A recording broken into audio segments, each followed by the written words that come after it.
ဘီလီယံနာမိန်းမတယောက်ကသူ့ကိုခင်ပွန်းအဖြစ်ရွေးခဲ့ပေမဲ့သူကငင်းခဲ့တယ်ဒါပေမဲ့မင်္ဂလာပွဲကြီးမှာဖျက်သွားတဲ့အဖြစ်အပျက်ကအားလုံးကိုအံ့ဩသွားစေခဲ့တယ်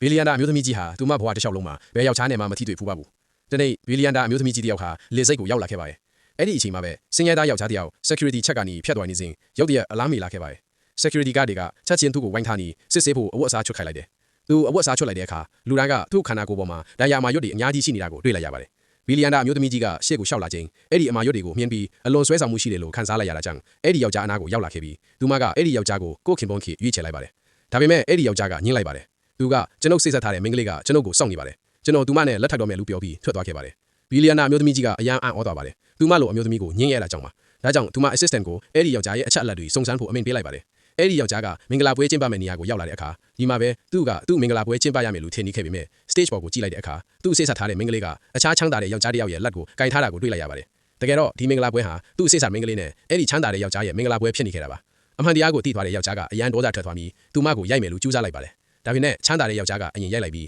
security guard တွေကိုခေါ်ကအပြင်ကိုဆွဲထုတ်ပစ်ဖို့အမိန့်ပေးလိုက်ပါတယ်အဲ့ဒီချိန်အဲ့ဒီယောက်ျားကမင်းတို့ဒီအတွက်အပြစ်ပေးခံရမယ်လို့ပြောလိုက်တယ်ဒီစကားကိုကြားလိုက်တဲ့ချမ်းသာတဲ့ယောက်ျားကပိုပြီးဒေါသထွက်သွားပြီးအဲ့ဒီနေရာမှာပဲအပြစ်ပေးဖို့ဆုံးဖြတ်လိုက်ပါတယ်သူကတုတ်တစ်ချောင်းယူပြီးယောက်ျားရဲ့ခေါင်းကိုရိုက်ချလိုက်တယ်အဲ့ဒီချိန်မှာပဲရုတ်တရက်မင်္ဂလာဝတ်စုံဝတ်ထားပြီးဘီလီယံနာအမျိုးသမီးကြီးကရောက်လာခဲ့ပါတယ်သူမကအရင်ဆုံးအဲ့ဒီယောက်ျားကိုအရင်ထူလိုက်ပြီးအဲ့ဒီချမ်းသာတဲ့ယောက်ျားနဲ့မိန်းမကိုပါရိုက်လိုက်တယ်ပြီးတော့အတန်ကျဲကျဲနဲ့ကျင်ညာလိုက်တယ်ဒါကျမခင်ပွန်းသူ့ကိုဘယ်သူမှမထိခိုက်စေရဘူးလို့